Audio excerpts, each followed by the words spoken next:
Yo les quiero presentar, como hicimos en la primera mesa, les quiero presentar a la comentarista, a la profesora Joyce Saca, que es, como Francisca, una verdadera institución en su campo, una profesora investigadora de tiempo completo del ITAM, pero sobre todo una persona con una enorme capacidad, una enorme inteligencia y corazón que está con nosotros muchas veces y que yo se lo agradezco realmente, tanto por ser doctora en economía, por haber tenido una formación amplia en el tema de la justicia laboral, una comprometida, yo diría, vital con la justicia.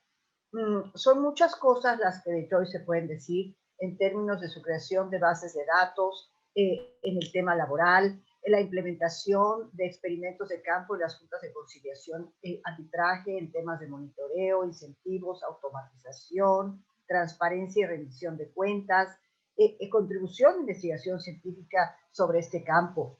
Pero sobre todo yo creo que Joyce ha acompañado el proceso de la creación de protocolos dentro del ITAM.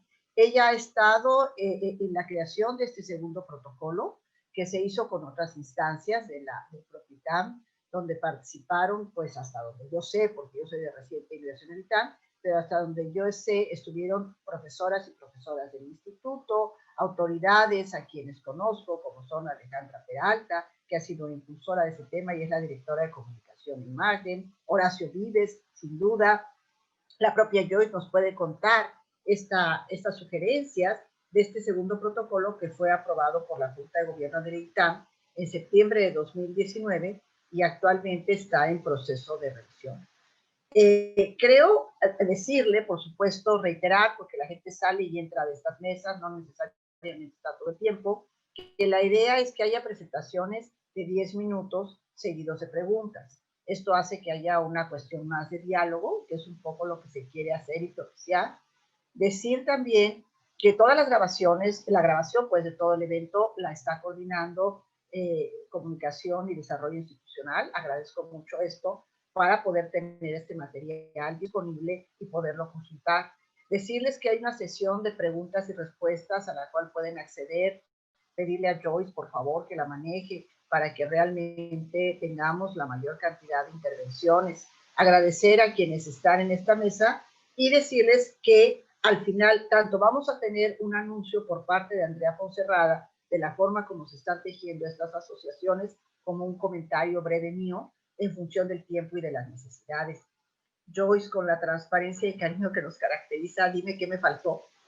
Dime qué no dije antes de que te dé la palabra.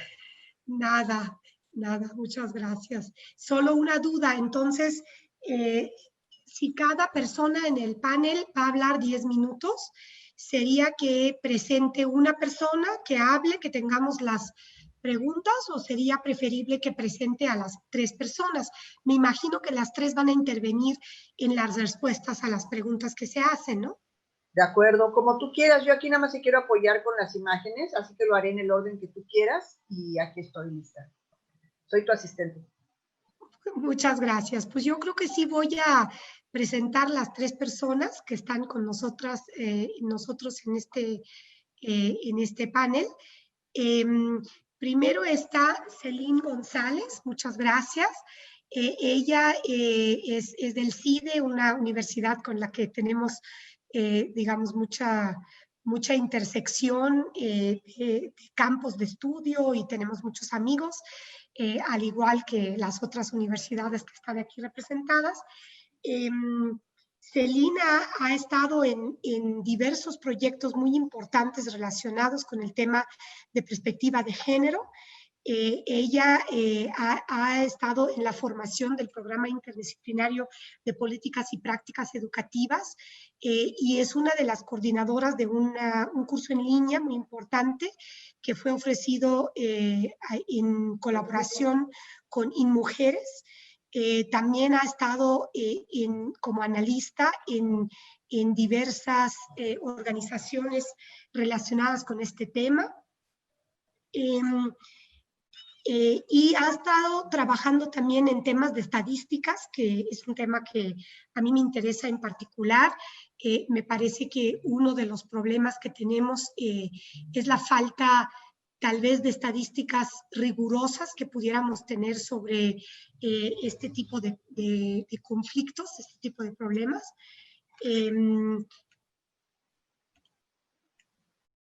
Y también quiero destacar la tesis que ella elaboró en 2015, que tiene que ver con la representación sustantiva y análisis de cuotas de género en los congresos estatales de México. Ese es un análisis más político de las barreras a la participación femenil, pero es una tesis que ganó un premio, y es muy importante ver que CELIN tiene contribuciones en áreas muy distintas, tanto en la capacitación como en las políticas universitarias, pero también en la investigación académica respecto a estos temas. Luego también está con nosotros Claudia Aguilar.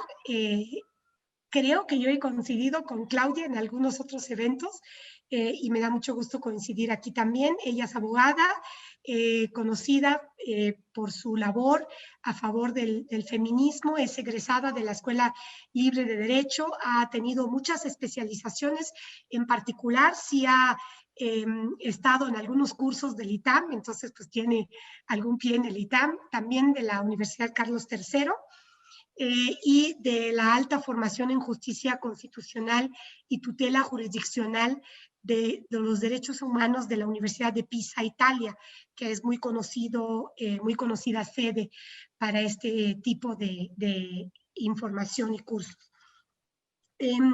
Actualmente ella es socia directora del despacho Aguilar Barroso y Asociados, y se especializan en litigio constitucional y administrativo. Es miembro también de la Barra Mexicana, Colegio de Abogados, desde 2003. Y luego también está con nosotros Mariana Baños. Ella es fundadora de Fundación Origen. Hemos trabajado ya hace, yo creo que cerca de 2 años. Definitivamente hemos estado platicando mucho con Fundación Origen desde hace 2 años, y Fundación Origen actualmente trabaja con el ITAM dándonos apoyo en cuanto a un número para un hotline para solicitudes de apoyo que pueden llegar a ser apoyo emocional, pero muchas veces tienen que ver no solo con estrés emocional, que puede ver de otras cuestiones, sino también cuestiones derivadas de la violencia y derivadas de problemas que enfrentan las alumnas y alumnos dentro de la vida universitaria.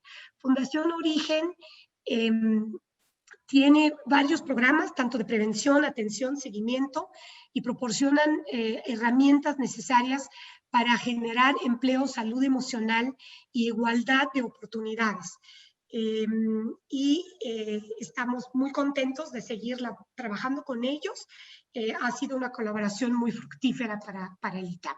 Y finalmente también en la mesa está Andrea Fonserrada, que yo no conozco, aunque creo que conozco muchísima gente que la conoce personalmente.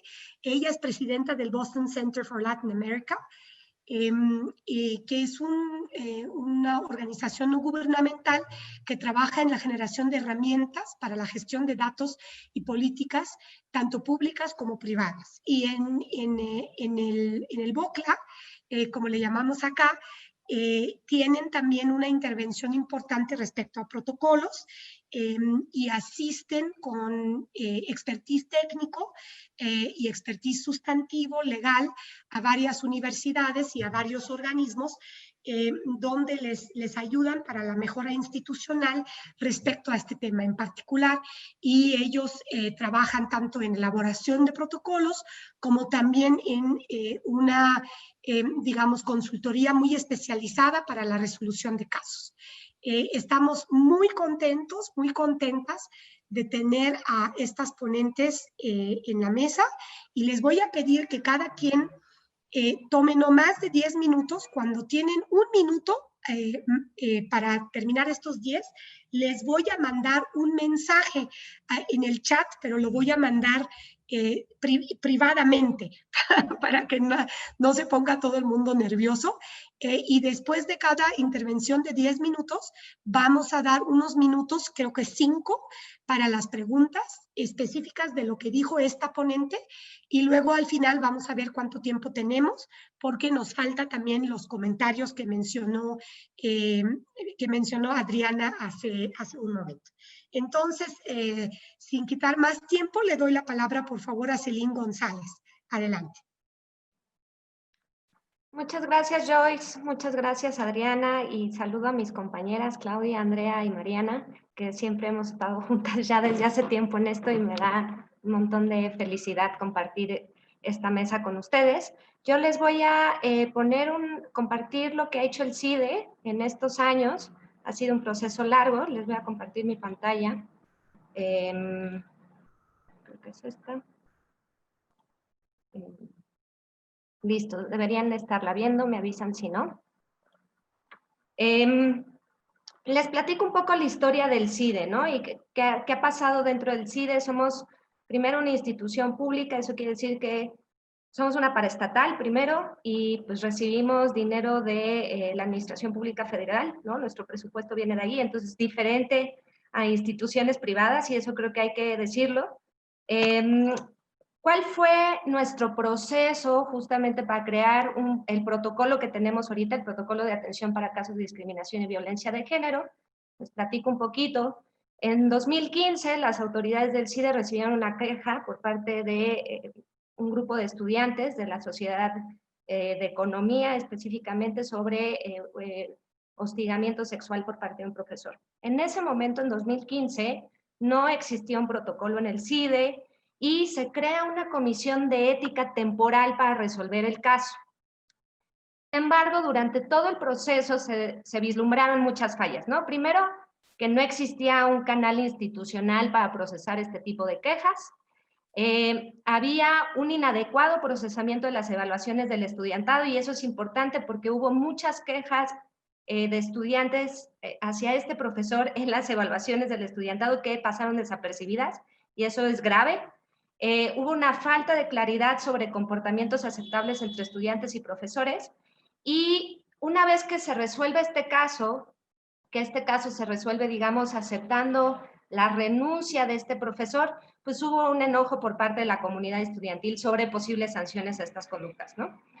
Entonces, en 2016 se crea un primer protocolo, que fue nuestro primer protocolo, que se llama Protocolo para la Actuación frente a la Discriminación, Acoso y Violencia, y en este se estipulan los distintos pasos que debe seguir la comunidad para denuncias en caso de discriminación y violencia de género, y se crea por primera vez un comité de ética que va a empezar a revisar estos casos.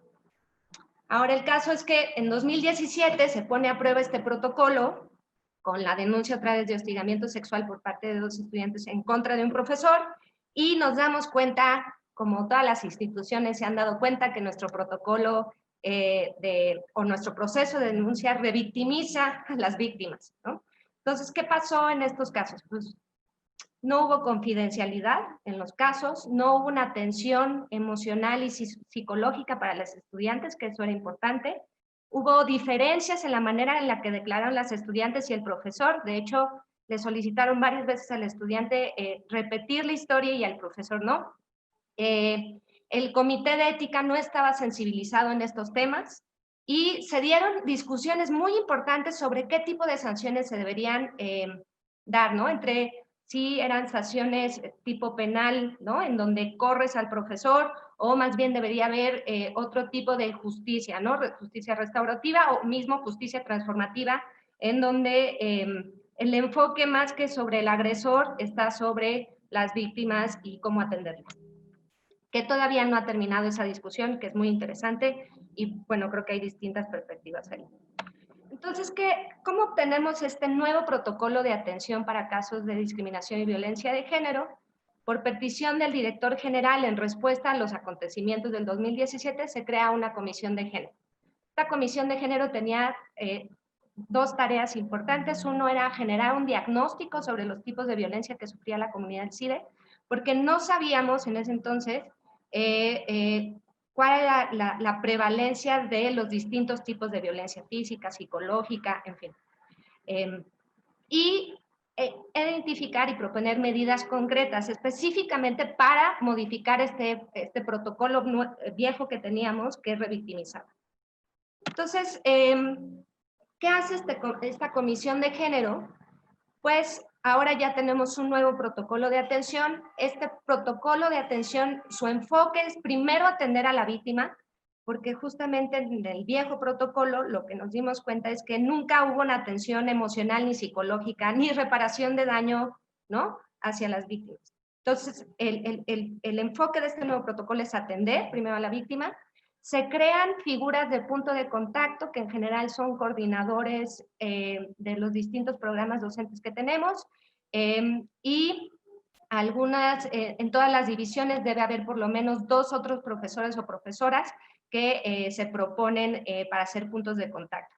Y los estudiantes y las estudiantes pueden utilizar cualquier punto de contacto, no necesariamente tiene que ser el de su división o programa docente, sino pueden ir con quien ellos y ellas deseen.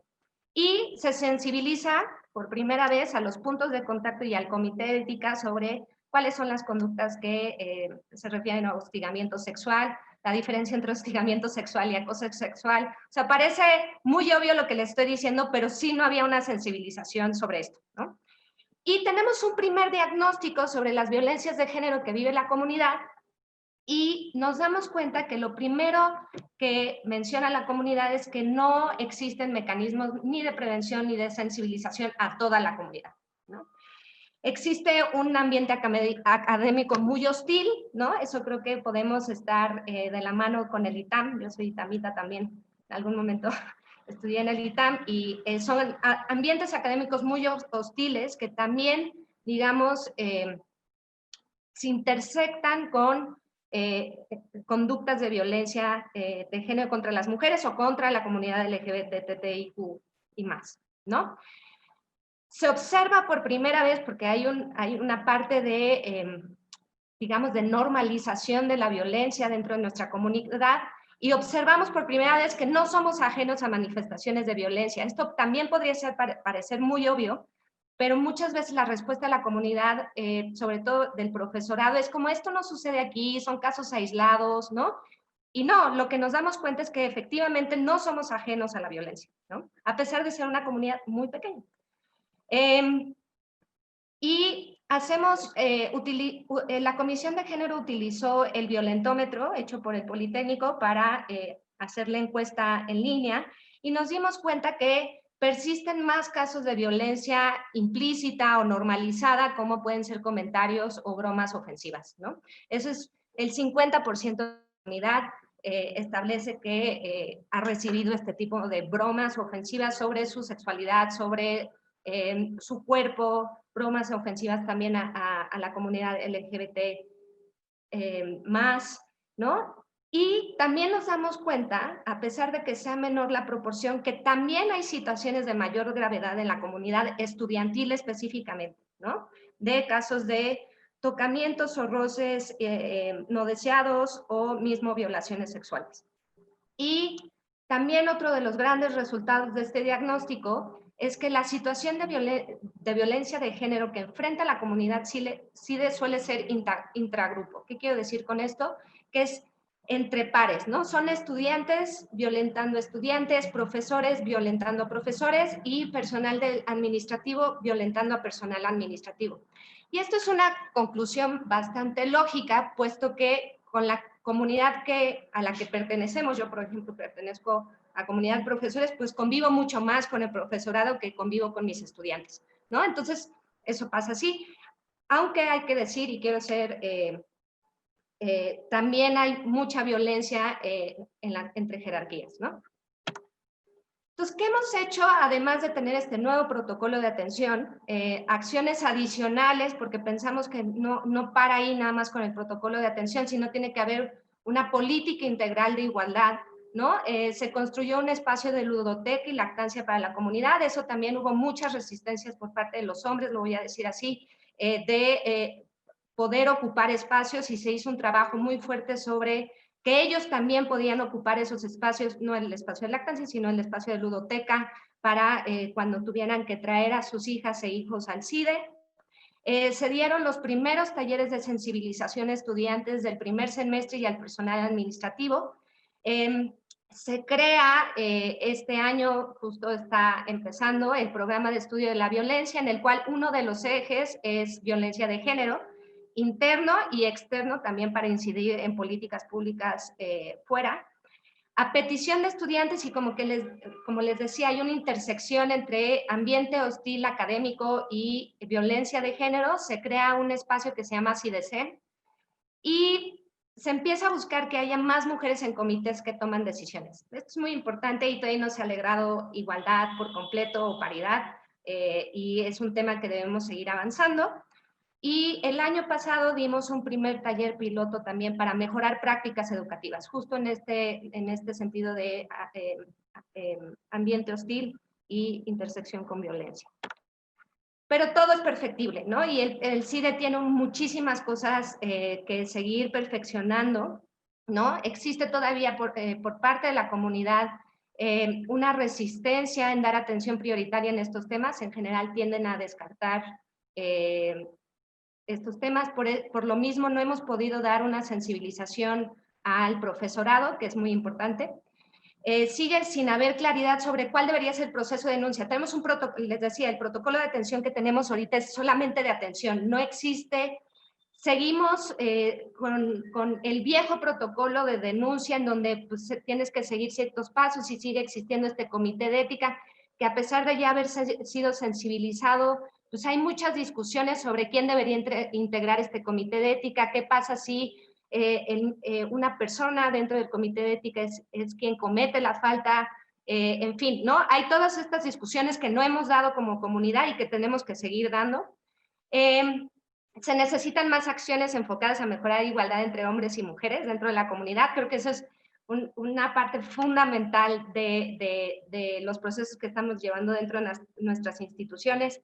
Por ejemplo, en este diagnóstico que hizo la Comisión de Género, nos dimos cuenta que había una brecha salarial entre profesoras y profesores, ¿no?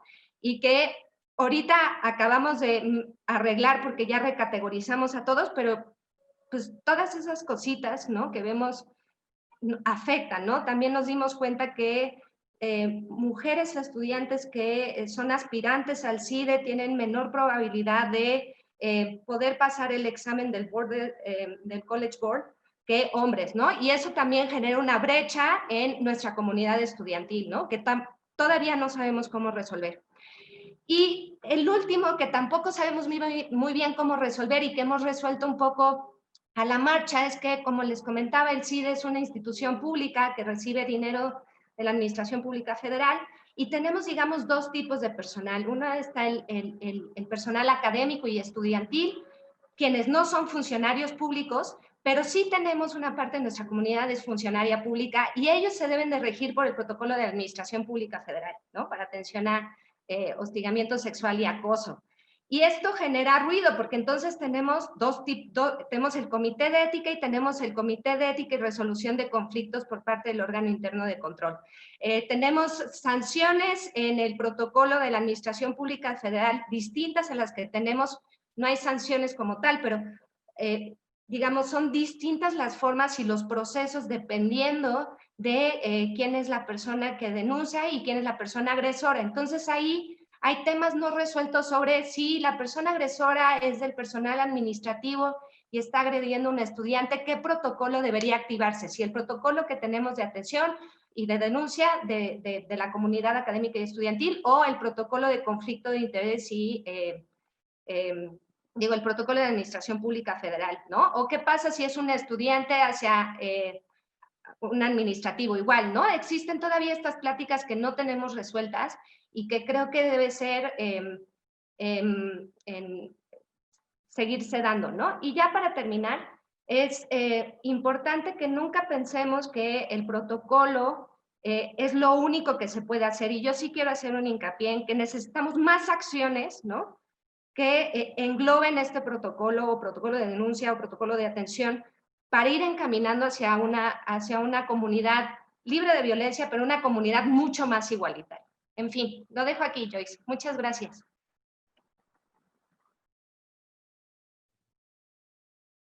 Muchas gracias. Supongo que tengo que ver en el question and answer y ahorita no estoy viendo que haya unas preguntas ahí apuntadas del público, pero como dije que vamos a poder tener 5 minutos, igual y puedo yo hacer una pregunta y tal vez nuestras mismas ponentes y las personas que están aquí en el webinar, alguien quisiera hacer una pregunta. Primero, nada más quiero decir que me dio muchísimo gusto cómo nos presentaste las cosas, Celine, porque son tan similares nuestras experiencias, son tan similares los retos que hemos tenido por ser universidades pues realmente pequeñas, ¿no? Y en una universidad pequeña como que hay otro tipo de reto, no vamos a tener los miles de asuntos, pero de todos modos sí podemos tener retos muy, muy grandes. Entonces me gustó eso mucho. Te quería preguntar si el plan para el CIDE sería tener un comité especializado de dentro de los profesores y administrativos y alumnos, o si el CIDE está apuntalando más hacia buscar un expertise externo para que les ayude a resolver los casos. Todavía no lo tenemos resuelto y de hecho hay esas dos posiciones. Hay quienes piensan que debería ser completamente interno y hay quienes piensan como yo que deberíamos tener expertise de fuera. Uno porque creo que una vez que ya estás inmerso en esta comunidad, ¿no? Es muy difícil ser objetivo y separar, ¿no? Entonces sí necesitamos a alguien externo que pueda ser objetivo y que no se tienta el corazón, digamos, en cuestiones de sanciones, si nos vamos a ir por este tipo de justicia tipo penal, donde sancionamos y entonces corremos y separamos del cargo, ¿no? O mismo si hay discusiones sobre qué tipo de justicia desea la víctima, ¿no? A lo mejor desea, los dos casos del 2017, una víctima, ¿no? Decía, yo quiero que este profesor sea separado de su cargo, y la otra víctima decía, yo quiero que este profesor vaya a cursos donde aprenda sobre qué es violencia de género, qué es acoso, qué es hostigamiento sexual, porque si nada más los separamos de su cargo, es muy posible que este tipo de comportamientos los vaya a tener en otra institución, ¿no?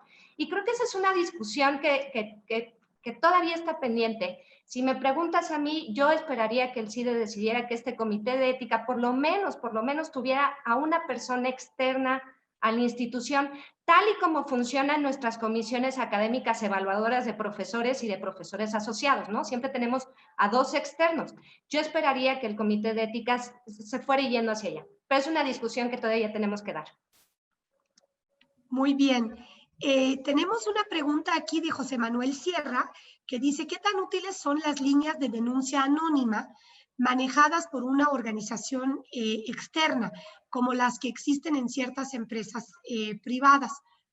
Yo entiendo que las líneas de denuncia anónima no es lo mismo que nosotros tenemos en el caso que lo que nos maneja la Fundación Origen. Ahí sí es una cuestión donde sí hay confidencialidad, pero sí entiendo, pero tal vez esto nos lo puede explicar más Mariana. Yo entiendo que las personas sí se identifican porque justo se trata de darles apoyo. Entonces, no sé si tanto Celine o Mariana tienen un comentario al respecto para que ya luego pasemos con la siguiente ponente. Hola, sí, bueno, estoy feliz de estar aquí antes que nada.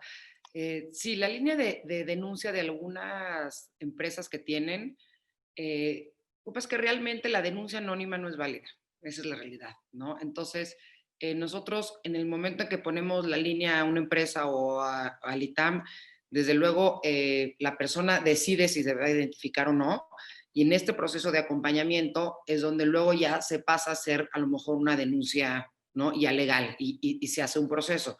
En muchas empresas está dividida la parte emocional y la parte legal. Nosotros ofrecemos dentro del mismo sistema, puedes hablar con una consejera psicóloga o con un consejero abogado y en ese momento te apoyan y realmente el apoyo es complementario, ¿no? Porque no puedes aislar una cosa de la otra.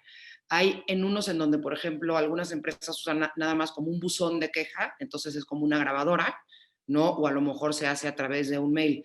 Lo que sí y digo que es parte también de muchas veces de las universidades, es que hay una denuncia que se hace anónima, pero pues no procede, ¿no? Porque si no hay nadie que da la cara y no tiene esa validez y específicamente pues relata las acciones o los hechos que han sucedido, se queda un poco en el aire, ¿no? Entonces yo creo que esta parte de acompañamiento psicológico también hace y empodera a la persona para que también tenga esa fuerza y esté mejor para a lo mejor, bueno, para tomar una decisión, la que quiera que decida, ¿no?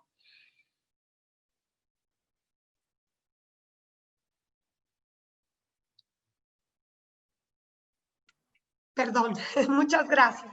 Creo que por las cuestiones de tiempo sería bueno que ya pasemos con nuestra siguiente ponente, que es Claudia Aguilar. Muy bienvenida. Adelante, por favor, Claudia. Muchas gracias, Joyce. Buenos días a todas y a todos quienes nos pueden seguir. Agradezco, pues en primer lugar, obviamente al ITAM y a la Subdirección de Género, Inclusión y Diversidad, especialmente a mi amiga y admirada Adriana Ortiz Ortega, pues por la celebración de organización de este seminario. Creo que es increíble lo que hemos visto y lograr este diálogo interinstitucional que pues seguramente nos refleja cómo es una problemática, primero que no es exclusiva de una institución o de otra, sea esta pública o privada, sea grande o pequeña, ¿no? Simplemente los espacios o las instituciones de educación superior pues son un reflejo de lo que pasa en la sociedad mexicana y en el mundo en general. Entonces, claro, Joyce, yo celebro porque he platicado contigo en otras ocasiones y bueno, compartir este panel con Celine, con Mariana y con Andrea, para mí pues verdaderamente es un privilegio. Yo represento, o más bien les voy a contar un poco la experiencia de nuestra escuela, ¿no? La Escuela Libre de Derecho, y creo que es interesante, como lo han hecho todas, explicar un poco el contexto de cuál es la escuela. La Escuela Libre de Derecho es una escuela muy pequeña, es una escuela que se fundó hace ya 7 o 8 años, y que se fundó bajo un principio, que establecieron nuestros fundadores como una guía para la sana convivencia y el respeto en toda la comunidad, que explica y justifica muchas de las cosas que hemos podido hacer y muchos de los retos que tenemos enfrente, y que es el honor, ¿no? Es decir, el orden y la disciplina de la escuela están confiados al honor de sus alumnos y desde luego del profesorado. Es una escuela tan pequeña que actualmente, según los datos de este ciclo escolar, tenemos 45 alumnos más o menos, de los cuales 227 son mujeres, lo cual es como el 42%, y 318 son hombres, que es un 58%. Es decir, parece que la brecha, por ejemplo, se acorta en cuanto al ingreso y a la participación en un alumnado plural entre hombres y mujeres. La permanencia, sin embargo, sigue siendo un reto, sobre todo en algunos años o algunos semestres, dijeran en otras universidades, y sigue siendo materia de análisis al interior de nuestra propia institución, ¿no? El claustro de profesores, les hago este énfasis porque somos alrededor de 167 profesoras y profesores a nivel licenciatura, únicamente 27 somos profesoras, pero hay que hacer una distinción importante. Las profesoras y los profesores en la Escuela Libre de Derecho damos clases por el honor de dar clases a la escuela. Ahora sí que es una especie de pay it forward, ¿no? La escuela nos dio nuestra carrera, nos dio la formación, y ningún profesor o profesora, ni los que me dieron clases a mí, ni los que estamos ahora en el claustro, tenemos una relación laboral con la escuela, y eso, para atender los temas de violencia de género, también representa como que una cuestión específica sobre la cual se tienen que diseñar los protocolos o los lineamientos o guías de atención a casos de violencia de género. Esto nada más para poner un poquito el contexto. El que sea una escuela pequeña ha permitido, sin embargo, que muchos años o muchas ocasiones tratar estos temas lo puedas hacer con cierta libertad. Entonces, en estas acciones que se distinguen de los protocolos y de los órganos encargados de la defensa de las comunidades estudiantiles o del profesorado, etcétera, normalmente el fluir de la escuela ha sido muy positivo en generar agenda de construcción, de debate, foros de discusión o de capacitación.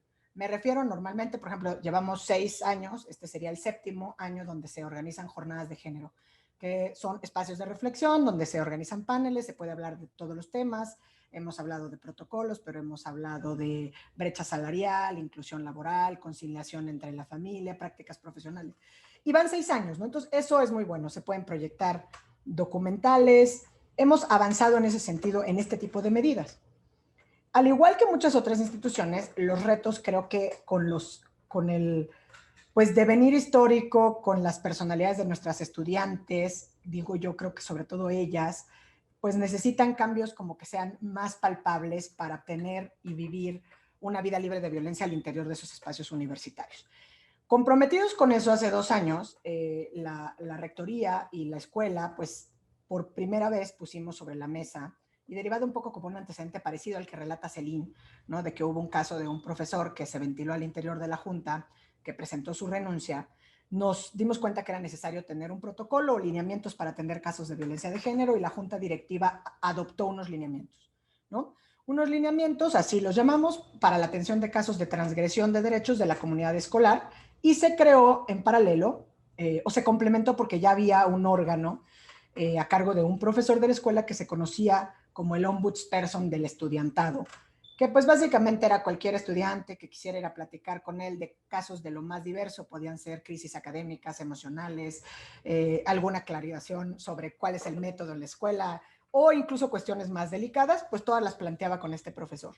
Entonces se hizo como un poco, se le dio mayor difusión al órgano, se incorporó a una profesora en esta defensoría, y eso hicimos a partir del 2018, es decir, es algo reciente, pero que mostraba como una convicción de tratar de avanzar, pues ahora sí que por el camino correcto para atender casos de violencia de género, y que la escuela fuera un espacio libre de violencia, ¿no? Coincido también con quienes me han precedido en el uso de la palabra, incluso en la mesa anterior, ¿no? Donde obviamente, como toda obra humana, pues tanto los lineamientos como el propio órgano, pues son perfectibles, pero sobre todo se miden cuando en realidad se enfrentan a estas primeros casos de denuncias en serio, ¿no? Entonces, el medir si funcionan o no, pues es hasta que se presentan las denuncias y hasta que efectivamente se le da seguimiento a los casos, etcétera, ¿no? Entonces, pues, por ejemplo, escuchar a la UNAM decir, bueno, a 4 años del protocolo hemos hecho todo esto, está muy bien, ¿no? En el caso de la escuela, pues como les comunico, teníamos poco tiempo con los lineamientos cuando pues también la escuela, como todas las escuelas que creo que aquí estamos representadas de alguna manera, pues nos dimos cuenta que a pesar de ser instituciones pequeñas, con mucha tradición, pues no estamos exentas de la realidad social, y que las manifestaciones que se ven cotidianamente al exterior también se dan al interior. Y en marzo de 2020,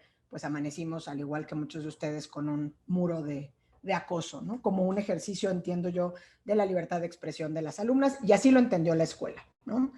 Pero evidentemente, pues es el primer momento en que se ponen a prueba tanto los lineamientos como la defensoría. La escuela sigue preocupada por avanzar, pienso yo, en la ruta correcta, en el camino correcto. Pues en ese momento se tomaron las acciones que se estimaron pertinentes. Incluso de marzo para acá se ha creado una coordinación de políticas de inclusión, también como para elaborar más mecanismos o tratar de revisar integralmente los lineamientos, revisar el reglamento, pero sobre todo, que creo que es la tarea que tenemos al frente más importante y que todos tenemos la convicción de, pues ahora sí que de llevar a buen puerto, es dotar de contenido al concepto del honor que nos ha dado una permanencia institucional a lo largo de estos 108 años, ¿no? Entonces, para ello, pues claramente necesitamos, porque no tenemos al día de hoy, pues un código de ética o un código de conducta que permita normar estas relaciones que se dan entre pares, obviamente, pero también cuando se dan de manera vertical, entre profesores o profesoras y el alumnado, obviamente entre el personal administrativo y el propio alumnado o el profesorado.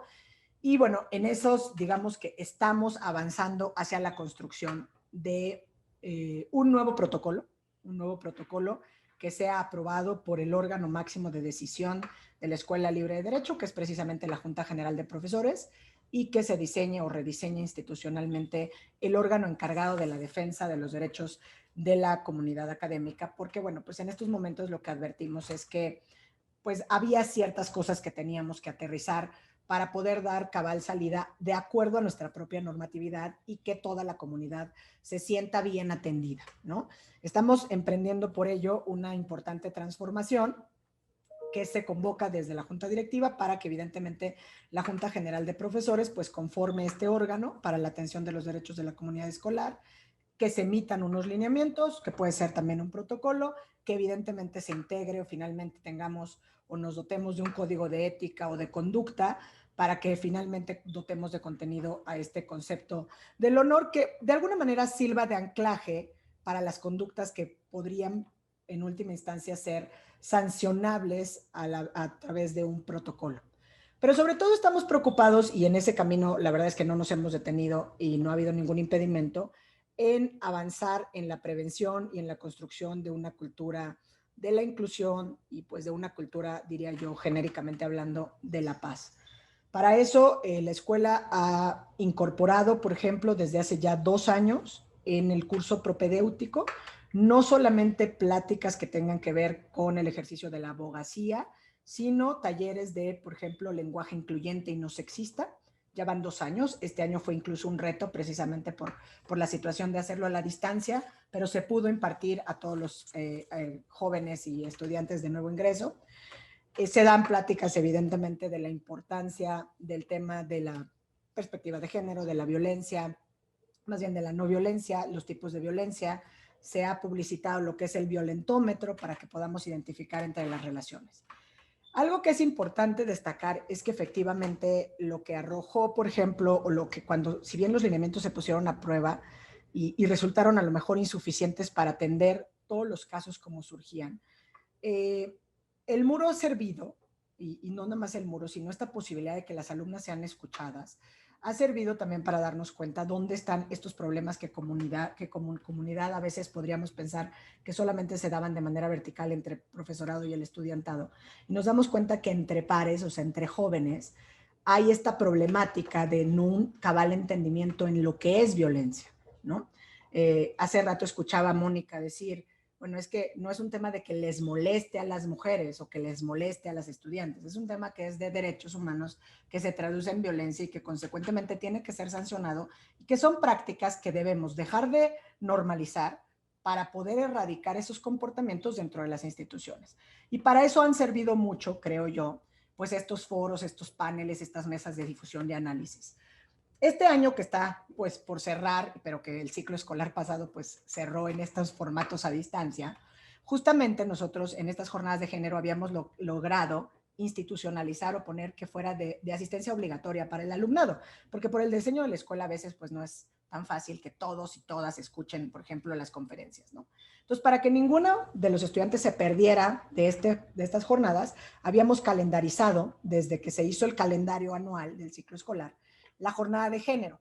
Fue algo muy interesante porque nosotros lo hicimos desde, no sé, desde el 2018 para el calendario escolar 2019-2020 y la fecha que escogimos fue el lunes 9 de marzo.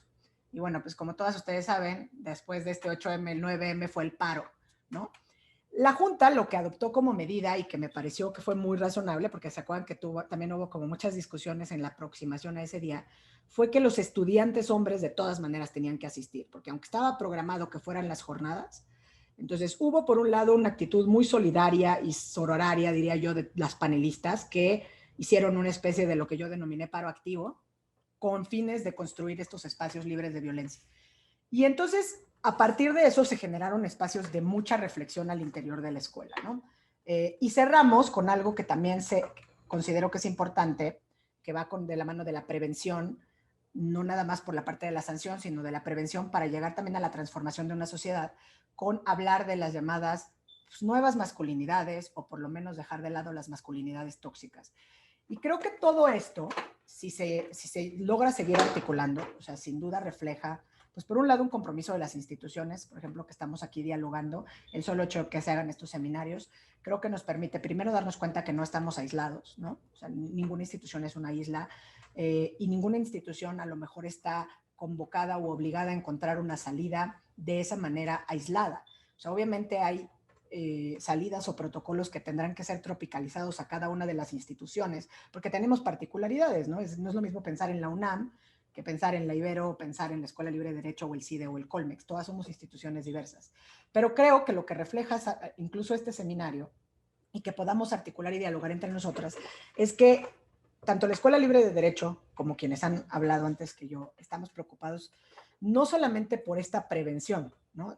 Más bien, no solamente por la prevención o la erradicación de la violencia, sino construir una sociedad que desde la institución sirva para la construcción hacia el exterior, ¿no? A una sociedad pues mucho más igualitaria, que sean espacios libres de violencia, y que si bien en nuestro país se han impulsado diversas políticas públicas para atender la violencia contra las mujeres, ¿no? Desde 1995, y que a lo mejor hoy por hoy podríamos decir tenemos, por lo menos formalmente, un diseño muy robusto de lo que es la prohibición o los mecanismos para la erradicación de la violencia, pero también de las sanciones. El problema es articular eso con la realidad.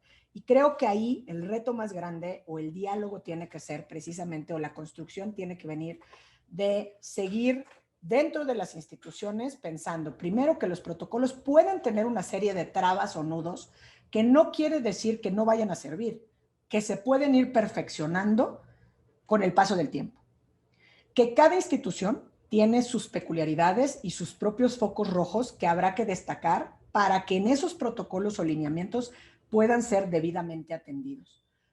Que evidentemente no tenemos recetas de cocina, que todos son temas sumamente complejos, pero sobre todo el punto de arranque tiene que ser diseñarnos o darnos estas ideas para entablar conversaciones interinstitucionales que nos permitan lograr la desnormalización de las conductas que son nocivas. Los retos no son pocos, se han dicho ya en la mesa de la mañana, y creo que ahora también Celine lo decía en su presentación. Tenemos retos de carácter social, de carácter cultural, obviamente estructurales, normativos, ideológicos, que implican que la transformación sea poco a poco. O sea, no es una tarea que vayamos a poder lograr en 5 minutos, ¿no? Que nos podemos equivocar, sin duda nos podemos equivocar, pero lo que tenemos que hacer para poder lograr y encauzar esto por la vía o por el rumbo correcto es lo que estamos haciendo. Primero, reconocer que al interior de nuestras propias instituciones pasa. O sea, ninguna institución está libre de violencia. Que evidentemente hay otro tipo de violencias que también hay que atender, sin duda, que se problematiza más o se nota más cuando es la violencia por razón de género, también tenemos que dejarlo muy claro, ¿no? Obviamente lo importante es erradicar la violencia a todos los niveles, ¿no? Pero desde la perspectiva de nuestra obligación es nosotros como ciudadanos, como formadores de jóvenes que van a entrar, en el caso específico nuestro, al ejercicio nada más de la abogacía, tenemos que asumirnos como parte de la solución que tenemos que dar integralmente al país para erradicar la violencia sistemática en contra de las mujeres, niñas y adolescentes que tanto nos lastima, que tanto nos lacera y que no deja de estar, por ende, siempre en un reflector. Yo, la verdad, celebro de nueva cuenta, antes de cerrar, que se abran estos espacios.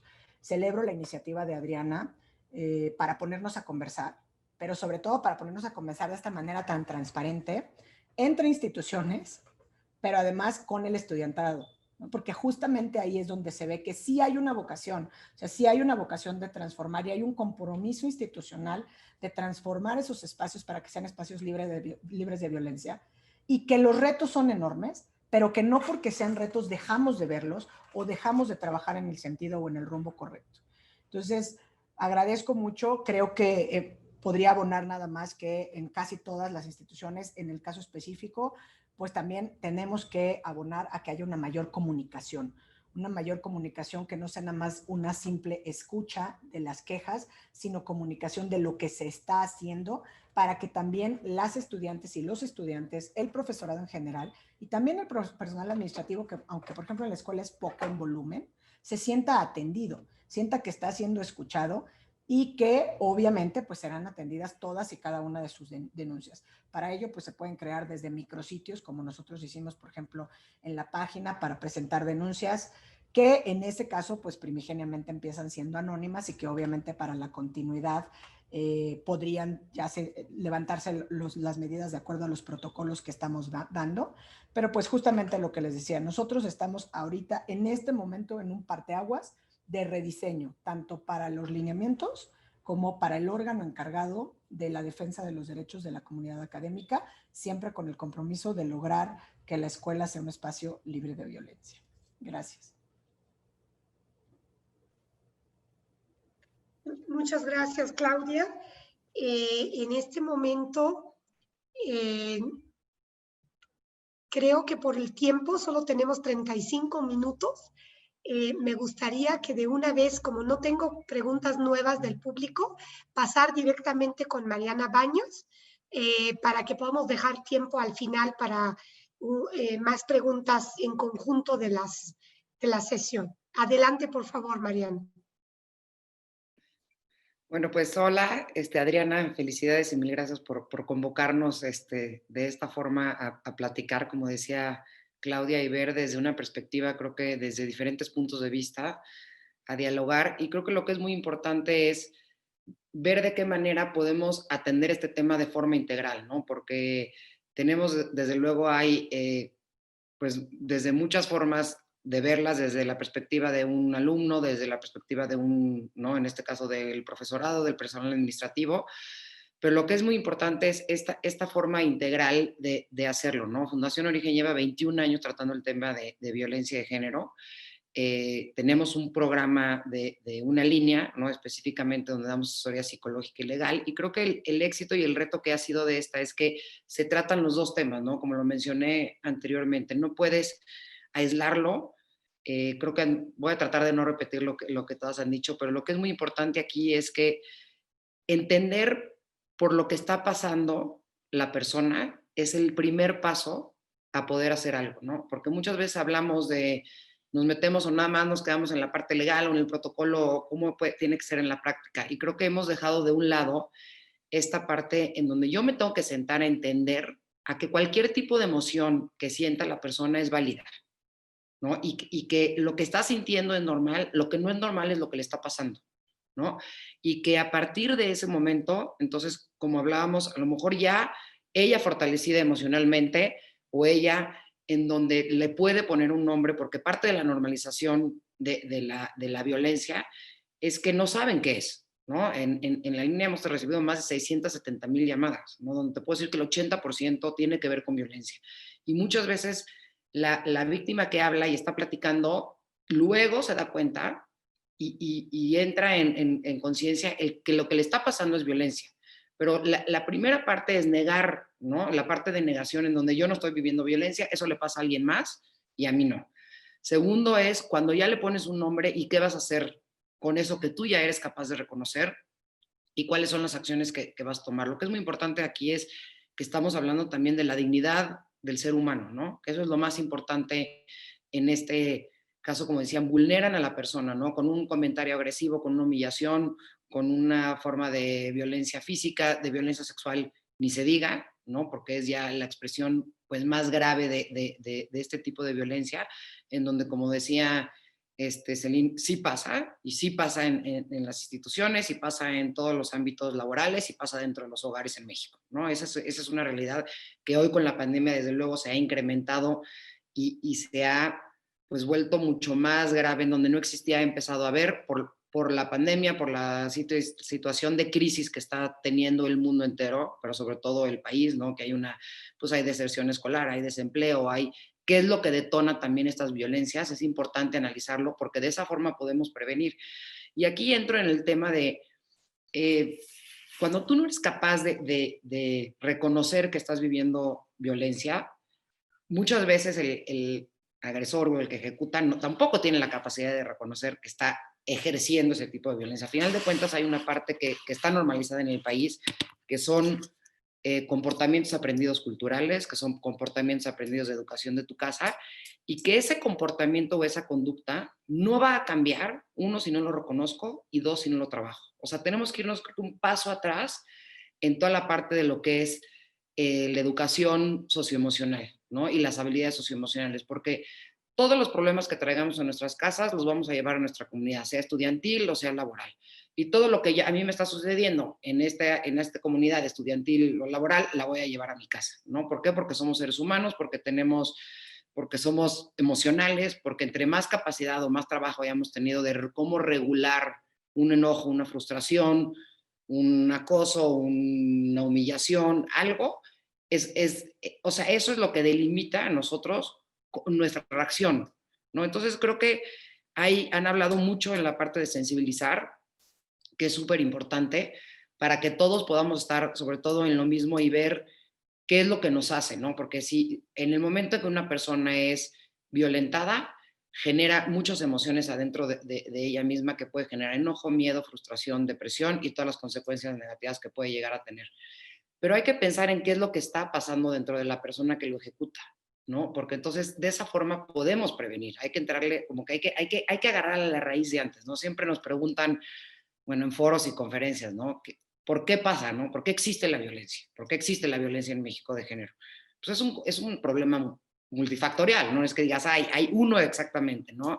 Es una cuestión cultural, es una cuestión de una construcción patriarcal a lo largo de la historia del mundo entero, no nada más en México, ¿no? En donde hemos ido construyendo modelos masculinos, ¿no? Y ese es el fuerte, es el proveedor, es el que tiene un papel, y entonces estos papeles hay que como romperlos otra vez, reestructurarlos otra vez. Hay que hablar también de la violencia sistémica en la que vivimos en un país, en donde también te genera, y las relaciones que hemos aprendido son violentas. Entonces, la forma en que yo sé relacionarme es la que yo aprendí, y de esa no puedo salirme hasta que yo no haga conciencia de ella. Y eso nos afecta muchísimo. Por eso las estadísticas de mujer en México, nosotros sacamos las estadísticas en base a los programas que nosotros tenemos, y es 7 de cada 10 mujeres ha sufrido algún tipo de violencia, ¿no? Y mujeres manejan menos, 6. Y por ejemplo, México, pues en la parte de abuso sexual somos el país número 1 en la OCDE. Entonces, claramente, cuando vemos estas conductas y estas condiciones en el ser humano, pues las reacciones no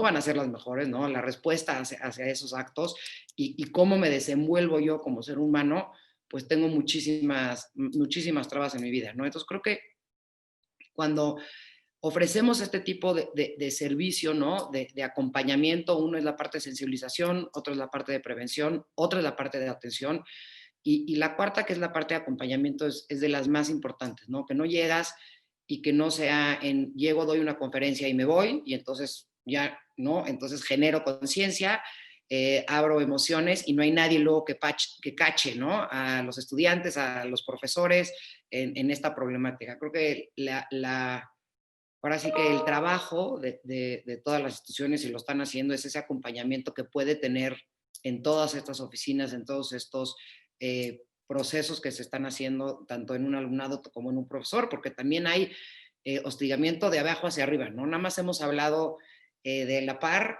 el del ejercicio de poder, pero hoy por hoy hay alumnos que están muy empoderados y que ejercen poder hacia arriba, ¿no? Y entonces mi papá va a venir y te va a decir tal cosa, y entonces tú eres, ¿no? Y hay una parte también de abuso. Entonces hay que tratar de ver todo el círculo, ¿no? Hacia dónde se mueve, para también tratar de entender y atender todas estas problemáticas multifactoriales que hoy se viven, ¿no?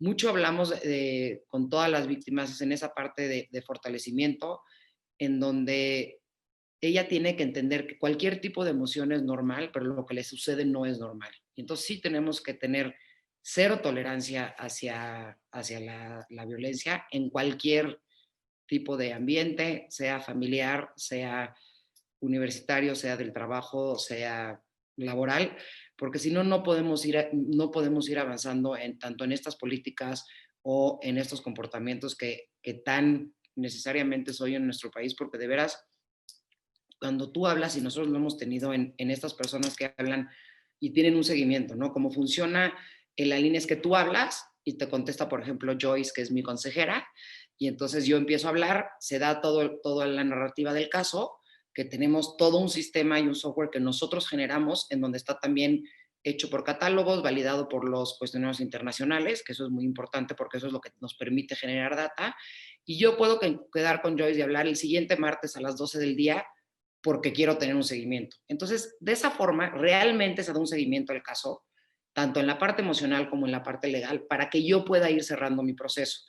Y todo esto se queda, bueno, en el sistema, que es el que tenemos, y esto nos permite arrojar hacer un data análisis que bueno, aquí podemos compartir, ¿no? Y hacer mucha investigación, porque realmente tenemos un comportamiento pues de lo que ha sucedido o sucede con la mujer a lo largo de los últimos 21 años, ¿no? Y es increíble porque hay estadísticas que coinciden, hay meses que son mucho más violentos que otros, hay problemáticas si a lo mejor, digo, ahorita desde luego, pues se ha incrementado y se ha movido mucho a la parte de salud emocional, en donde qué es lo que me está generando la tristeza, qué es lo que me está generando, cómo se ha incrementado esta parte de violencia, de relacionarse dentro de, tienes que pasar mucho más tiempo en tu casa si puedes, ¿no?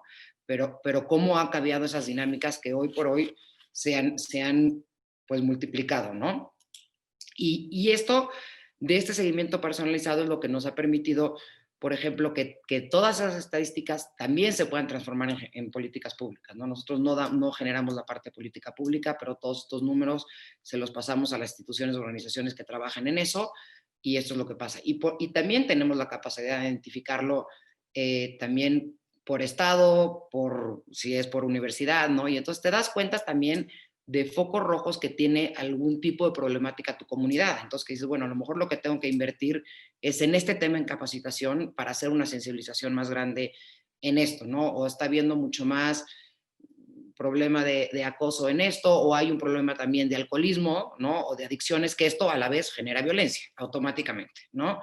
Entonces, la verdad es que nosotros, pues a lo largo de los últimos años nos hemos dedicado tenemos varios programas, pero sobre todo uno de campo también, que nos permite tener otra visión, ¿no? de esta realidad que tenemos en México, y eso nos hace tomar pues decisiones mucho más globales, en donde lo que hemos estado haciendo es dando, bueno, consultoría a universidades y a empresas, a otras organizaciones, a estados también, ¿no?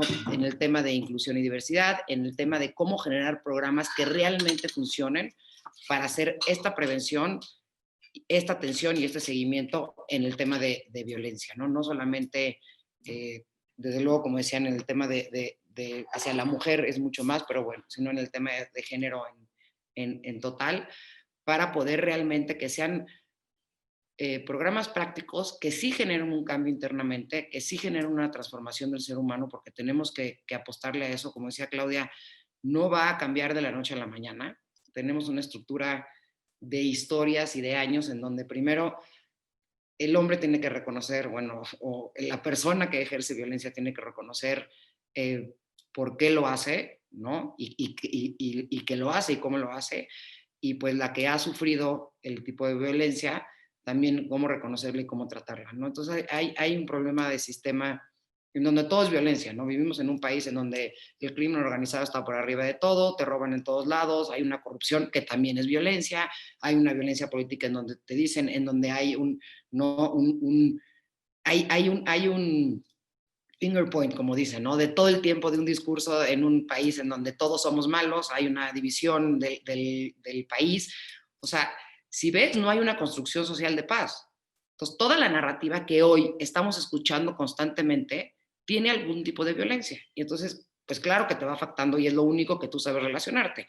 Entonces, yo creo que hay que irnos como ese paso para atrás para tratar de sensibilizar, ¿no? De aprovechar estas comunidades que son comunidades naturales, que son las universidades, donde de veras todavía los niños están en esa etapa de educación, de esponjas también, en donde tienen justo ese momento de pasar a una edad adulta y de tomar todas las decisiones de ahí en adelante propias, para ver qué programas vamos a ejercer o qué acciones les vamos a recomendar como instituciones para que puedan de verdad hacer un cambio en sus vidas, ¿no? Y de ahí, pues para adelante, ¿no? Que realmente se haga esa parte de diferencia y de transformación de uno, porque si no, no va a haber un cambio real, ¿no? Podemos hablar mucho, como decían, es un tema en donde tenemos que subirnos todos y tiene que ser de una forma colaborativa, ¿no? Para no dejar fuera a nadie y que realmente se haga y avancemos en este tema, porque si no, sí estamos muy,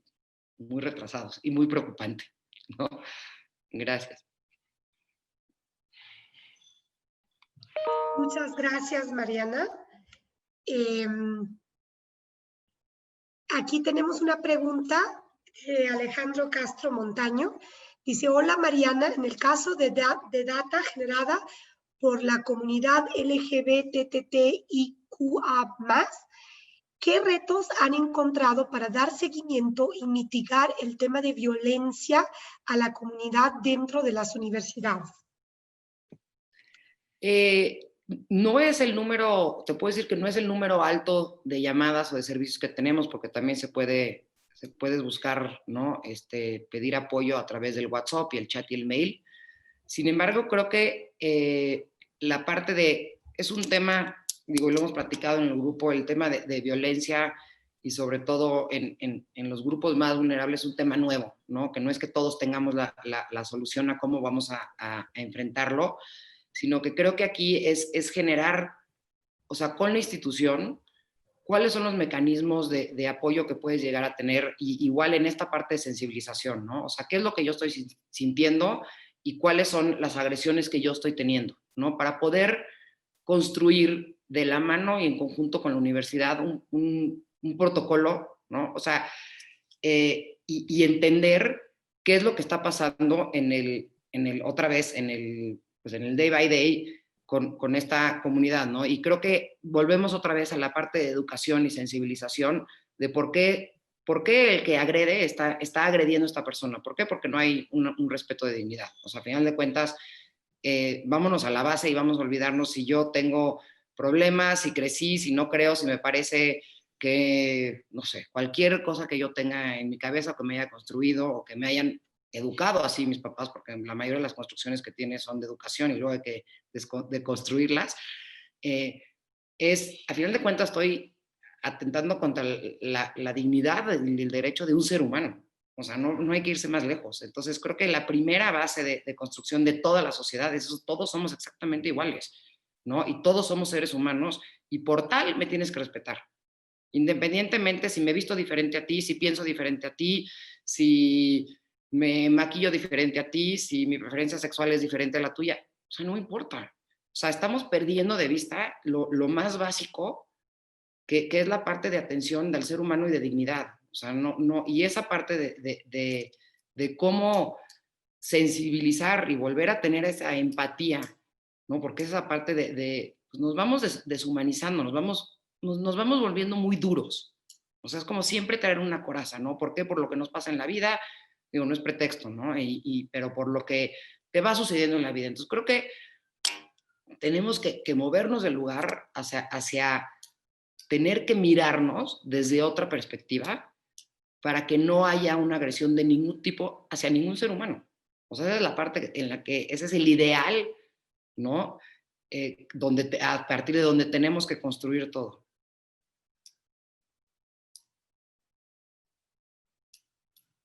Muchas gracias, Mariana. Y ahora vamos a pasar con la intervención de Andrea Cerrada. Y Andrea, además de platicarnos sobre el tema de la mesa, nos va a hacer un anuncio importante. No sé si quisiera tal vez empezar con eso, pero bueno, le dejo la palabra a Andrea Fonserrada. Muchas gracias. Gracias, Joyce. Y todas, Claudia, Celine, Mariana, es un placer coincidir con ustedes. La verdad es que en todos lados, no nada más en este seminario. Y Adriana, felicidades. Joyce, efectivamente no nos conocemos, pero yo conozco muy bien tu trabajo, sé perfectamente quién eres y espero que podamos tener muchas oportunidades para tramar cosas juntas. Empiezo con el anuncio. Efectivamente, muchas de nosotras formamos parte de una alianza de incidencia política para la transformación institucional en materia de género y de inclusión. Entonces, bueno, preparamos un pequeño comunicado. Esta alianza la formamos por ahí de abril, creo, justamente en medio de la pandemia y un poquito porque estamos todas resolviendo lo mismo, los mismos problemas en todos lados, ¿no? Entonces, surge, pues, de la necesidad de impulsar comunidades universitarias definidas por la igualdad, ¿no? Y por la no violencia, sobre todo de género. Y bueno, todas las que forman parte de la alianza están en alguna posición de incidir en el diseño de herramientas para justamente combatir estas violencias. Entonces, bueno, nos juntamos, formamos esta alianza y está compuesta por los grupos de aliadas que la componemos. Somos trabajamos en las instituciones de educación superior, tanto públicas como privadas, y también desde organizaciones de la sociedad civil. Mariana y yo trabajamos desde el sector privado específicamente en temas que tienen que ver con violencia, con diseño de herramientas y que además se enfocan en distintas etapas, ¿no?, de este proceso. También forman parte, por supuesto, la UNAM, la Ibero, la Escuela Libre de Derecho, el CIDE, el ITAM y el Colmex. Por ahora, ¿qué hacemos? Compartimos aprendizajes y colaboramos en la articulación también de una voz pública en el tema que nos permita poder seguir incidiendo en distintos espacios. Específicamente, estamos interesadas en crear programas y políticas institucionales para promover la igualdad y combatir la violencia. Generar alianzas interinstitucionales de incidencia política para la transformación institucional y diseñar esquemas que impulsan la disminución de brechas de género entre estudiantes administrativos y académicos dentro de las universidades. Y aquí a mí me gustaría citar a otro grupo de grandes amigas y mujeres que respeto y admiro mucho, que están en la industria audiovisual, haciendo también lo mismo, combatiendo la violencia de género en su industria. Ya nos encontramos y no nos vamos a soltar. Nos hemos estado reuniendo desde abril, cada 15 días, a platicar sobre los problemas que identificamos, hallazgos, experiencias compartidas, lecciones aprendidas y bueno, han salido como algunos proyectos ya de este grupo y tenemos planeado, digamos, seguir incidiendo y también me gustaría hacer un llamado. Si crees que tú tendrías que ser parte de este grupo o que pudieras aportar y acercarte y estás tratando de hacer lo mismo, por favor búsquenos, porque justamente uno de los objetivos es seguir encontrándonos, seguir encontrando personas que puedan incidir en sus espacios y que puedan, de las que podamos aprender y seguir compartiendo este conocimiento. Entonces, bueno, pues muchas gracias, Joyce. Con eso ya entro a mi exposición. Voy a compartir mi pantalla.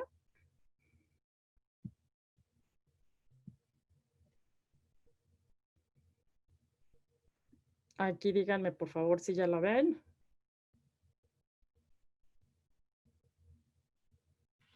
¿Sí? Ok, muy bien. Bueno, quisiera empezar exponiendo el modelo ideal o algo que nosotros llamamos en el Boston el modelo ideal y sus componentes y distintas actividades de cada componente.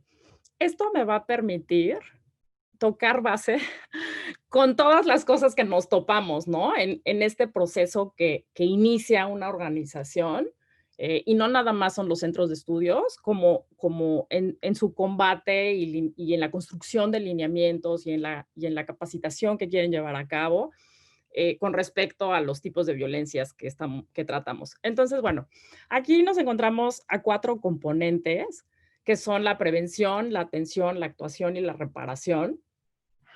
Los componentes forman parte de un proceso, ¿no? Y vemos que aquí están enlistadas las actividades. Sobre esto quiero decir 2 cosas.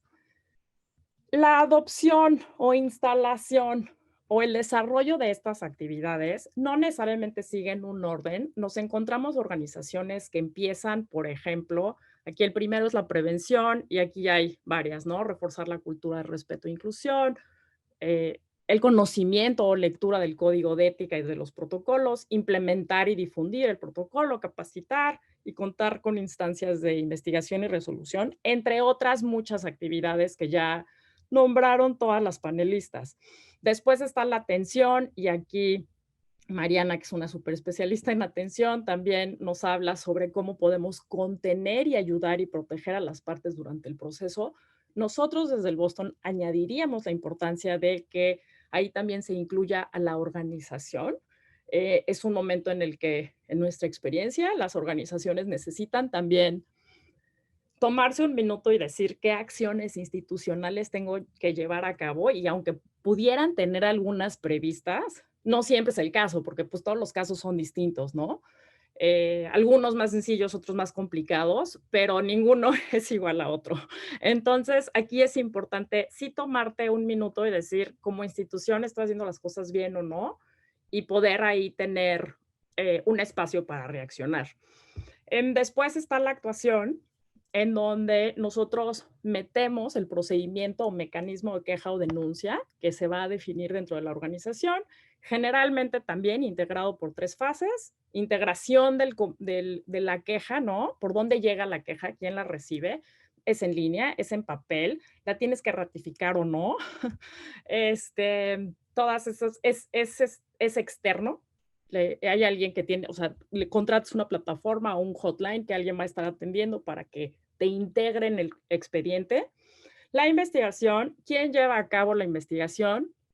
Y aquí otra vez ya hablamos, ¿no? Sobre las distintas posibilidades. Puede ser un comité interno, uno externo, alguno híbrido. ¿Qué preparación tendría que tener las personas integrantes del comité? Después la resolución, ¿no? Y todos sus distintos lineamientos. Si tienes una lista de sanciones, a qué van obedeciendo. Nos habló Celine en algún momento sobre el violentómetro, etcétera. Digo, ahí son definiciones que va tomando cada una de las organizaciones según su cultura y necesidades. Y ahorita hablamos un poquito más sobre eso.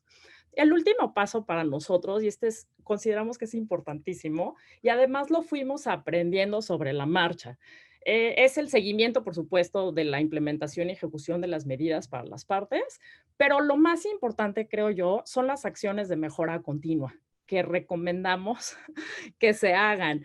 Y nosotros hemos observado que esto nos permite, además de, por supuesto, reaccionar, corregir y aprender, hacerlo de manera muy cómoda, ¿no? Nos encontramos muy comúnmente que siempre estamos pidiendo perdón en todos lados.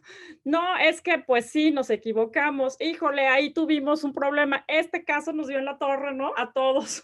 De ahí salió tal aprendizaje y bueno, la verdad es que nuestra intención es que justamente ese espacio de reflexión sea un espacio muy específico, o sea, que tenga un nombre, que tenga una tarea, ¿no? Y que sea el espacio en donde dices qué nos funcionó y qué no, para no tener que decir, híjole, mi protocolo está como está y en un año lo voy a revisar.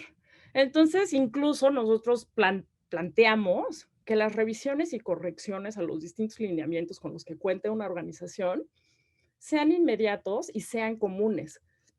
Además de que eso permite que toda la comunidad universitaria y en las organizaciones también privadas, públicas y ONGs, se queden muy comprometidas con el tema y sigan aprendiendo junto con la organización. Entonces, bueno, aquí quería decirles 2 cosas al respecto, que es uno, que no siempre se dan en el mismo orden. Hay organizaciones que instalan o llevan a cabo actividades, por ejemplo, de actuación, ¿no?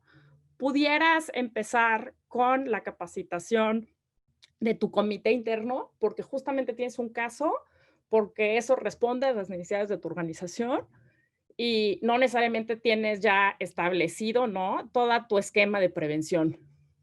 Hay organizaciones que empiezan con la atención. Nos platicaba un poquito Celine lo que está haciendo el CIDE. ¿Por qué? Porque es lo inmediato, es lo absolutamente inmediato que tienes que empezar a hacer, ¿no? Entonces, bueno, es muy importante que conforme se van dando estas actividades en las distintas organizaciones, no nos den miedo. De repente, eso es lo que nos toma. O sea, eso es lo que, uno, necesita la organización y la comunidad, y dos, también el proceso, ¿no? Y nos va llevando poquito a poco. Lo que sí es importante es que sepamos esto, que es parte de un esquema más grande. Entonces, bueno, mi recomendación para el ITAM sería mapear muy bien como este esquema o modelo. Y ahí sus distintos componentes, con qué cosas ya cuentan, con cuáles no, y cómo podrían ir caminando hacia allá, siendo también muy, por supuesto, receptivos. Y bueno, a eso voy a entrar ahorita en unos minutos. Quiero hablar primero sobre el ciclo de mejora continua. Hablaba sobre el último componente que que es un espacio como de correcciones, nosotros hemos observado que si lo tomas y así lo llamas y te sientas a corregir y a observar qué pasó bien y qué mal y a escuchar a los distintos actores que participaron en los incidentes, ¿no? De esa etapa específica o de algún caso o de 2 o 3 casos, nos encontramos con que esto alimenta, el componente de reparación que tenemos aquí, alimenta el de la prevención, a su vez el de la atención y el de la actuación, y entonces instalas un ciclo de mejora continua para todos, no nada más para los lineamientos que puedes estar mejorando y haciendo sin estar pidiendo perdón continuamente. Y no me refiero a pedir perdón a la comunidad, ¿no? Por supuesto que sí hay que hacerlo, se hace. Me refiero a casi a nosotros mismos, de que porque mi lineamiento ahí va, está creciendo, no es el ideal. Pues por supuesto que no, porque lo estamos construyendo y va a seguir construyéndose. Mónica lo comentó en su ponencia. Es un documento vivo y no solamente es un documento, el protocolo, sino sus distintos lineamientos o documentos secundarios, ¿no? Que ayudan en la efectiva implementación del protocolo. Entonces, bueno, es fundamental para nosotros esta parte y además les confieso que lo fuimos aprendiendo sobre la marcha conforme íbamos diseñando protocolos, resolviendo casos, mejorando protocolos, resolviendo casos y diseñando mejores herramientas. Entonces, bueno, aquí lo que quiero, de lo que quiero hablar ahora es sobre las condiciones para el efectivo funcionamiento de este esquema. Aquí tiene que haber, nosotros consideramos fundamentalmente, y creo que Joyce, aquí me voy a adelantar a tu pregunta de qué no hacer, digo, ¿qué no puedes no hacer? Más bien, alinear objetivos y visión de la organización. Si las autoridades universitarias están preocupadas por una cosa y la comunidad universitaria por otra, por poner un ejemplo, ¿no? Si el enfoque de un centro de estudios o una organización es ¿cómo le vamos a hacer para que no nos vaya tan mal en los medios? ¿O cómo le vamos a hacer para protegernos de los problemas? Y la comunidad universitaria está pidiendo otra cosa, está pidiendo que los protejas a ellos. O, hablando de una organización, el personal le está pidiendo protección y te está diciendo además, a través de un montón de quejas y otros mecanismos quizás externos que necesitan. Yo sí, aquí es importantísimo que exista una alineación de objetivos y de visión clarísima para todas las organizaciones y que sobre eso construyan los lineamientos con los que pretenden funcionar. Y aquí hay distintas herramientas que podrían usar, entre ellas los diagnósticos. Podrían también, funcionan muy bien, o sea, se pueden llevar a cabo distintos ejercicios diagnósticos, hay encuestas anónimas, entrevistas, grupos de enfoque, etcétera, para saber por dónde vienen, ¿no? O sea, qué efectivamente está pasando en la organización y qué tipo de necesidades están empezando a tener.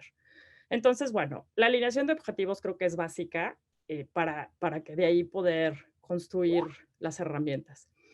Y bueno, la segunda cosa que es importantísimo es que existan candados de control, que básicamente son herramientas y mecanismos dentro de tu sistema o esquema que brinden, o sea, que te garanticen un mecanismo objetivo, efectivo y expedito. ¿Por qué? Porque vas a necesitar la validación y la apropiación de estas herramientas por la universidad, por la comunidad universitaria. Es básica.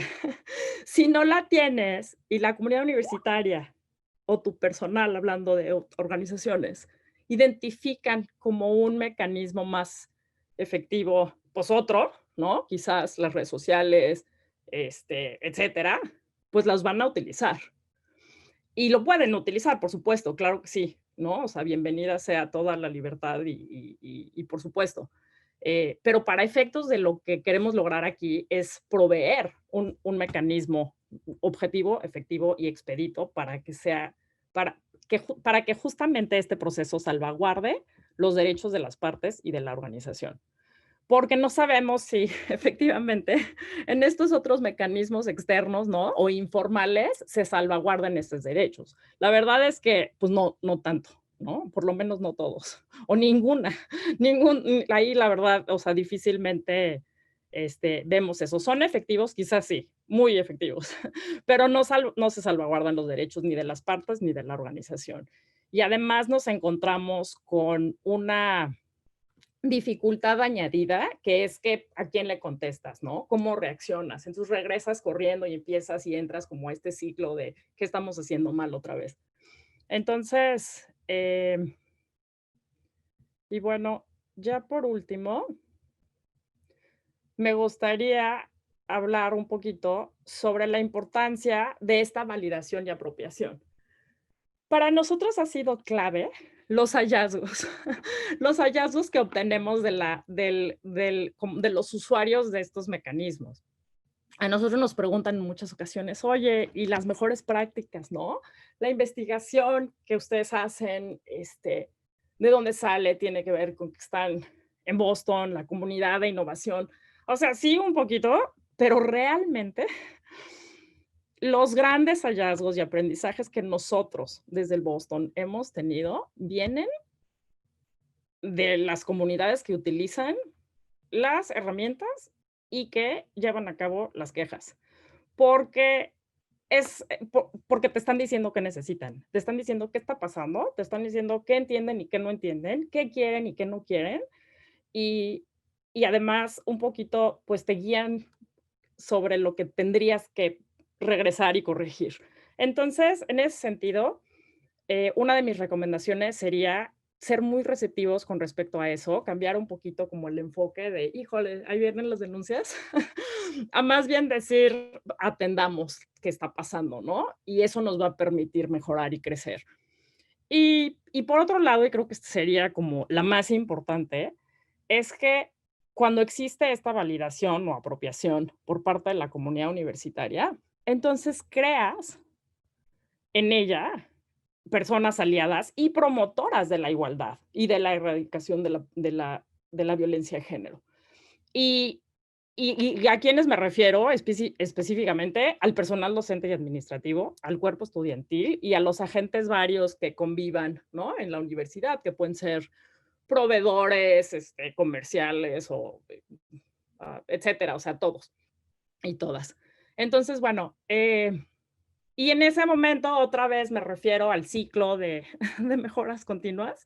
Aquí pues, regresas a la parte de prevención, ¿no? Te topas con una comunidad que ya está ayudándote en esa promoción, con una comunidad que es parte de, de las soluciones y que además entusiastamente quiere participar. Entonces, bueno, esa ha sido nuestra experiencia hasta ahorita. Y ya, muchísimas gracias, Joyce.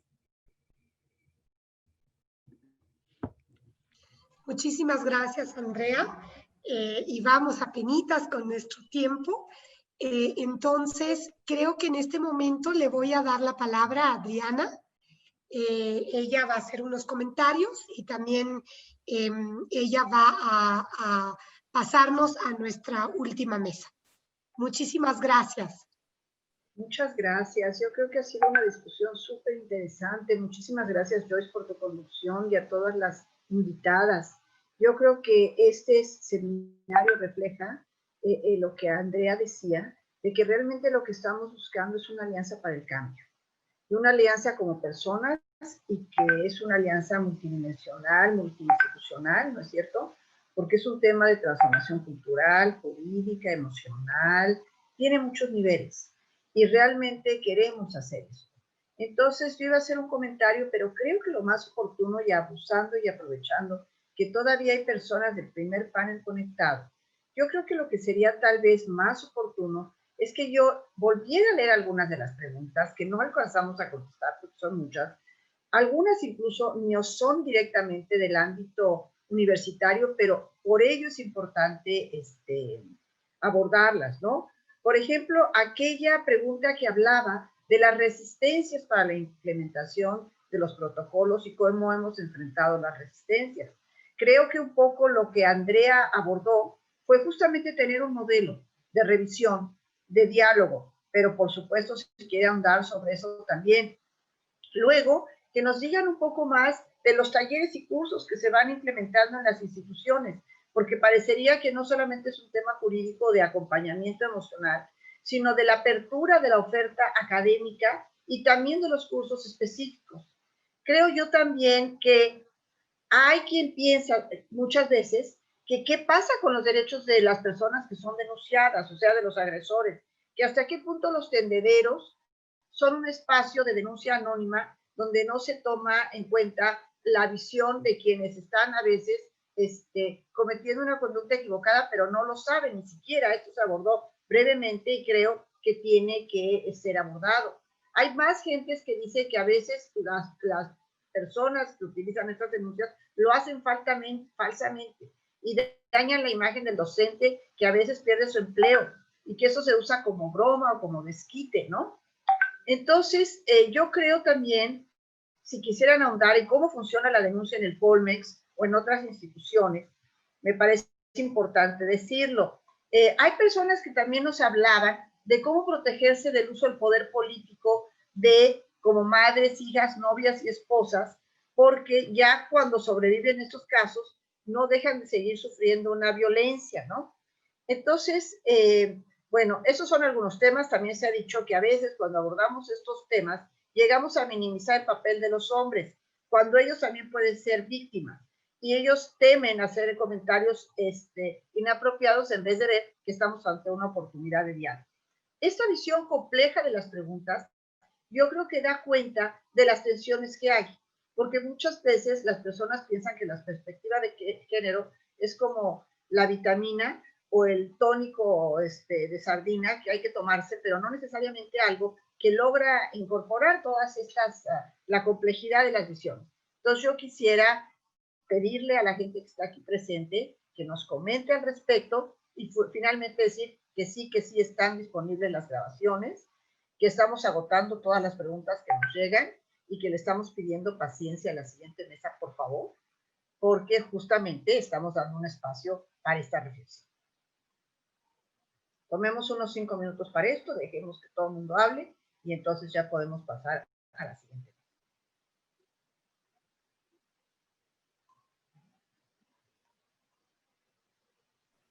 ¿Puedo yo empezar? Por supuesto, por supuesto.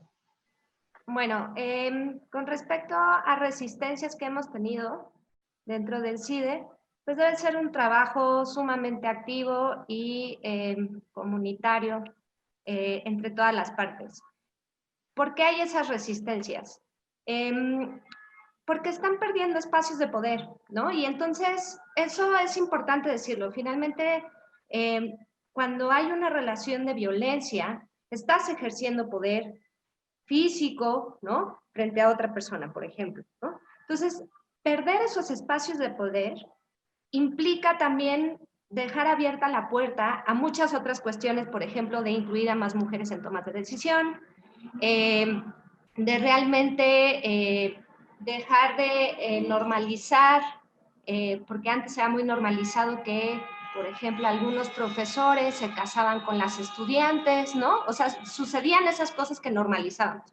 Ahora estamos viviendo un contexto distinto y en esta idea de perder los espacios de poder, ¿no?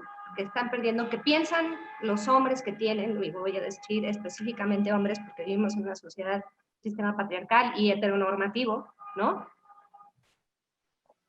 Por eso están esas resistencias. Entonces tiene que haber un trabajo comunitario de deconstrucción de todas estas ideas que permean nuestro sistema y el contexto de México y el sistema mundial, ¿no? Y eso cambia, ¿no? Cambia dependiendo de muchas comunidades en las que estemos inmersos, ¿no? El CIDE es una comunidad muy pequeña, tenemos en total 600 estudiantes, ¿no? O sea, somos muy, muy pequeños y a lo mejor las violencias que vivíamos, justo lo que les decía, eran mucho más implícitas. Son bromas, son a lo mejor piropos, son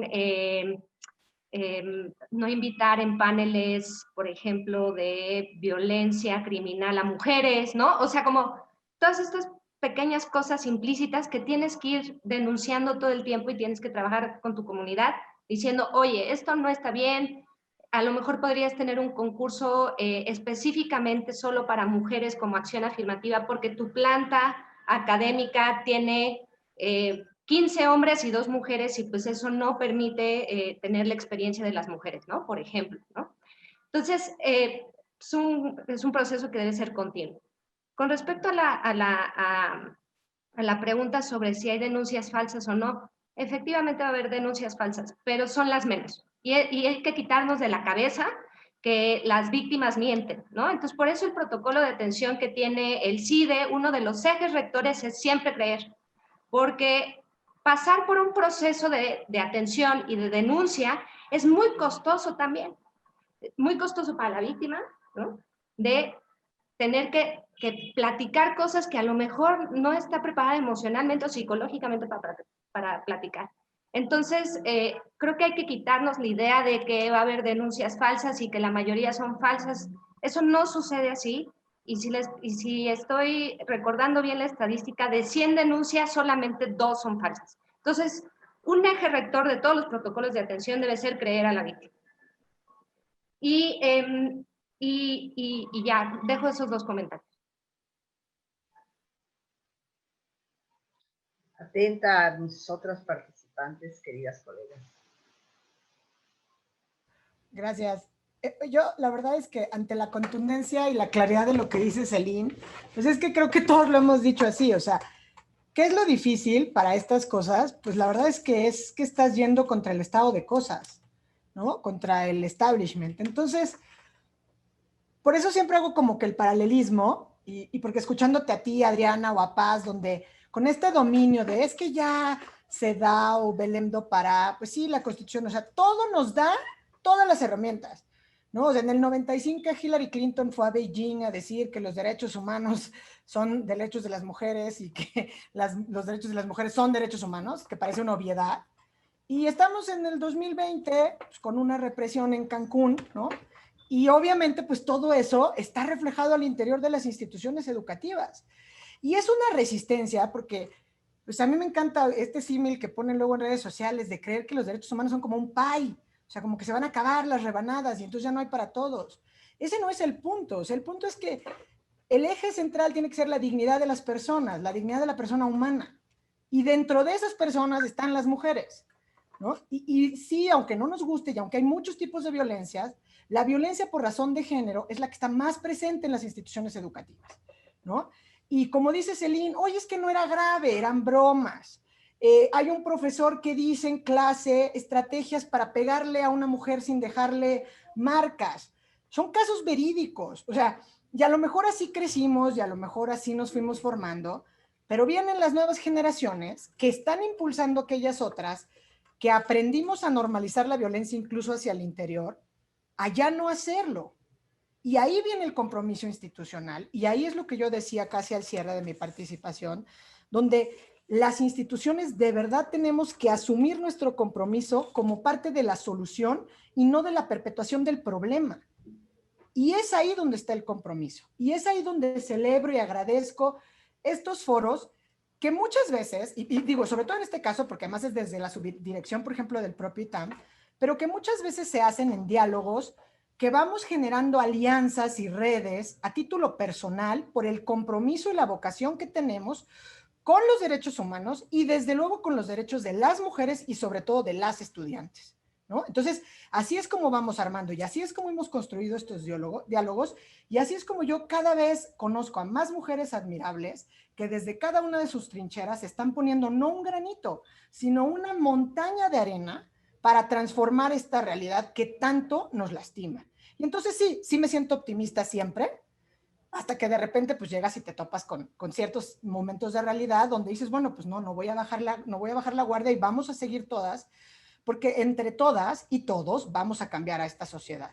A punta de sentencias, a punta de resoluciones, a punta de paneles, a punta de manifestaciones, a punta de la mezcla de todas las anteriores, de diálogos y conversaciones que hagan que esto sea el único espacio y la única manera para solucionarlo. Necesitamos tener estos espacios garantizados y necesitamos dejar de una vez por todas de normalizar la violencia, desde las bromas, los piropos, las estrategias, hasta la invisibilización en los paneles, ¿no? Seguramente todas vieron este ridículo panel en redes sociales, donde vamos a hablar de la inclusión de las mujeres en la empresa y están hablando, como siempre, 4 hombres, pero la peor parte viene en la normalización. O sea, quienes organizan el panel aparentemente es una organización feminista de la Universidad de Guanajuato, me parece que es, y justifican el por qué hay hombres explicando por qué es necesario que haya mujeres. Eso es la normalización de la violencia.